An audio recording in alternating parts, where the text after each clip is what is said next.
Assalamualaikum warahmatullahi wabarakatuh. Perkenalkan, nama saya Muhammad Reza Ramadana dari Prodi Pendidikan Agama Islam, konsentrasi Akidah Akhlak. Di sini saya ingin memenuhi tugas final tes dari mata kuliah Media Pembelajaran Akidah Akhlak di MTS atau Madrasah Aliyah. Dosen pengampu Dr. Muhammad Ramli, MPG. Langsung saja. Sebelum memulai pelajaran ini, ada kala baiknya kita melakukan absensi terlebih dahulu.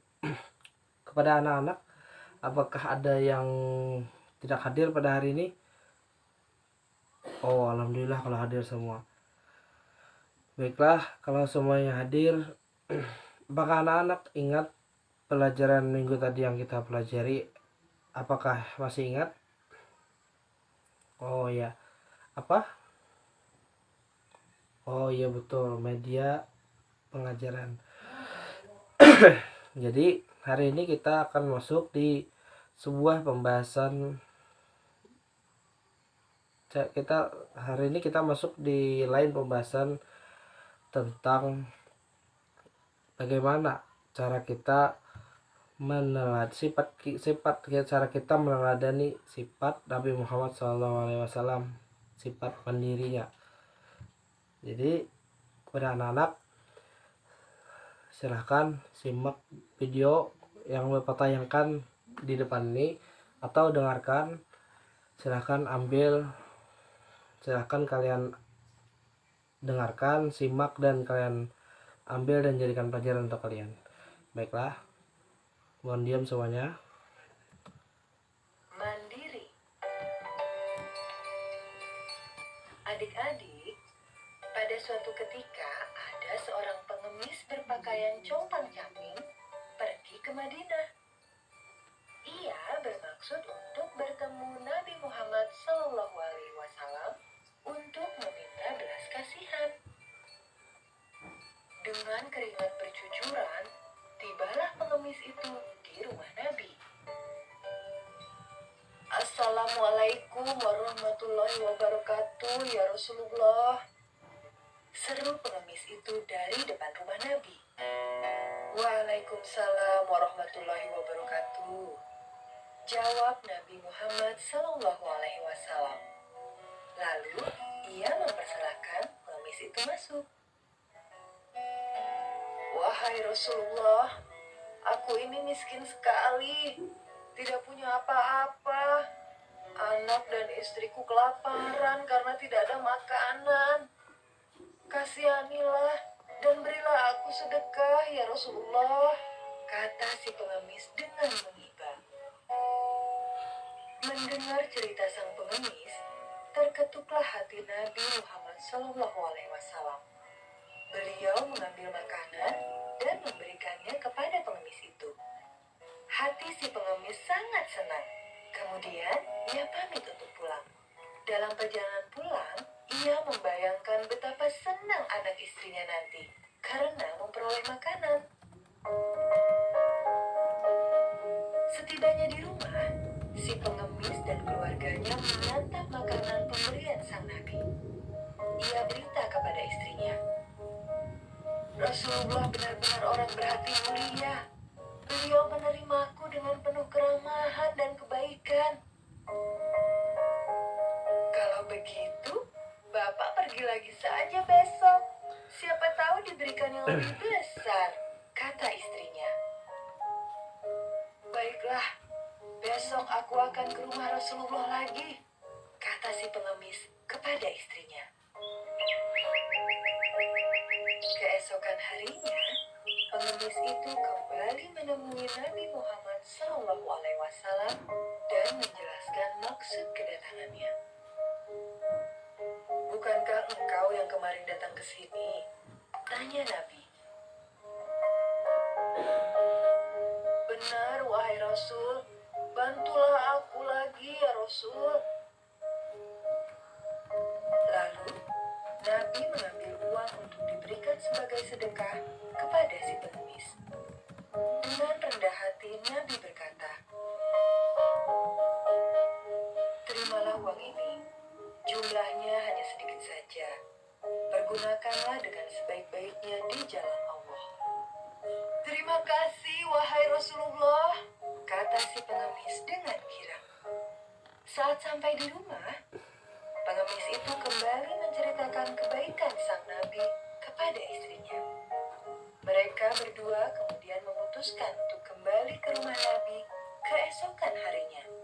Kali ini, istri si pengemis ikut serta. Wahai Rasulullah, kasihanilah kami, kata si pengemis.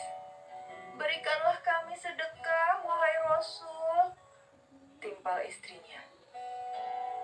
Nabi Muhammad SAW memperhatikan kedua orang itu.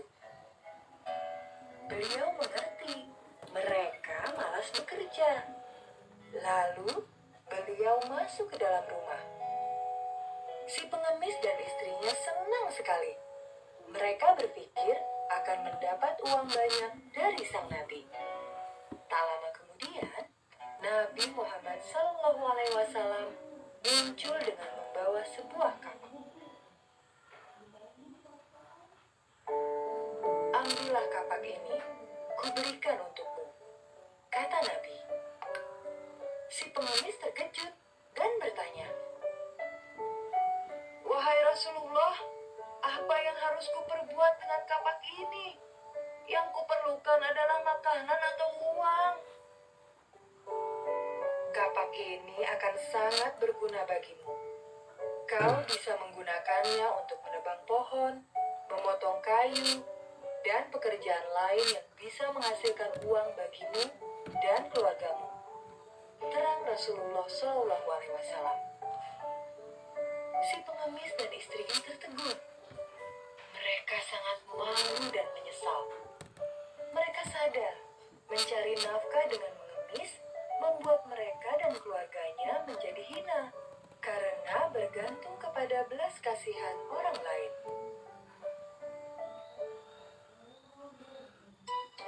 Nah, jadi itu dari video yang sudah Bapak tayangkan dan kalian sudah menyimak dan mendengarkannya.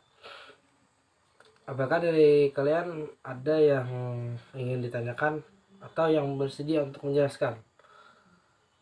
Ya, silakan kepada Muhammad Dasuki, silakan untuk melakukan penjelasan. Terhadap kawan-kawan apabila ada yang tidak mengerti, jadi silahkan berdiri untuk menjelaskan. Silakan.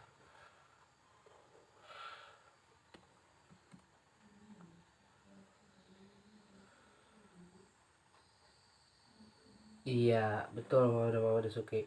Jadi betul apa yang dikatakan Muhammad Dasuki tadi. Jadi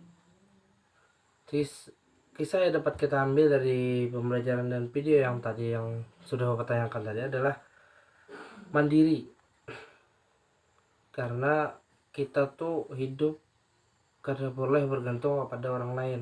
Sesakit-sakitnya apapun kita, selagi kita masih bisa berdiri dan masih bisa bekerja dan masih bisa ibarat tuh masih bisa berjalan dan segala macam lah, waktu dan umur kita masih muda, ya lebih baik kita mandiri dan mencari uang sendiri gitu, tidak bergantung atau berharap pada orang tersebut atau seperti orang tadi terlalu bergantung kepada belas kasihan dari orang-orang agar segera dikasih sebuah makanan atau minuman. Jadi selagi kita yang dapat kita ambil, selagi kita bisa berdiri atau kita masih bisa bekerja, umur kita masih muda, lebih baik kita mandiri mencari pekerjaan. Banyak di luar sana pekerjaan, mau menebang kayu atau apa-apa, itu banyak yang bisa dapat kita lakukan pekerjaan agar kita bisa menghasilkan uang ataupun makanan. Baiklah, itu saja mungkin yang dapat Bapak jelaskan. Semoga anak-anak dapat memahami dan bisa anak-anak nanti praktekkan di kedepannya buat anak-anak masing-masing. Baiklah, untuk pelajaran pada hari ini, salah hilaf mohon maaf.